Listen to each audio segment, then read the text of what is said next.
स्थानिक गुन्हे अन्वेषण शाखा सांगली यांची कारवाई। घरफोडी चोरी करणारी आंतरराज्य टोळी जेरबंद, 2 गुन्हे उघड, 5.66 लाखाचा मुद्देमाल जप्त।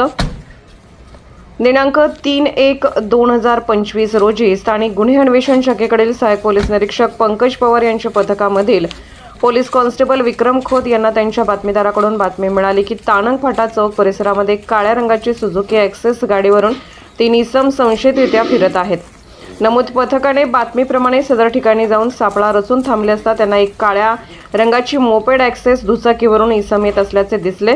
त्याचा बातमीप्रमाणे संशय आल्याने सहाय्यक पोलीस निरीक्षक पंकज पवार पथकाने सदरची गाडी थांबवून सदर इसमांना पळून जाण्याची संधी न देता त्यांना ताब्यात घेऊन त्यांचे नावगाव न विचारता त्यांनी त्यांची नावे सोहेल जे लियाकत अली 25 वर्ष, राजाजीनगर, होसपेट, जिल्हा बेल्लारी, राज्य कर्नाटक, SD इरफान अली एस दादापीर, वय 21 वर्ष, उलबंद स्कूलजवळ, होसपेट, जिल्हा बेल्लारी, राज्य कर्नाटक, BK मोहम्मद तय्यब रहमान वली 21 वर्ष, राहणार बेल्लारी रोड सर्कसजवळ, उरास्मा बेलू, होसपेट, बेल्लारी, राज्य कर्नाटक अशी सांगितली। सहाय्यक पोलीस निरीक्षक पंकज पवार यांनी त्यांच्या अंगझडतीचा उद्देश कळून पंचांसमक्ष अंगझडती घेतली असता BK मोहम्मद तय्यब यांच्या पाठीवर असलेल्या सॅकमध्ये वरीलप्रमाणे रोख रक्कम, लोखंडी कटावणे मिळून आले।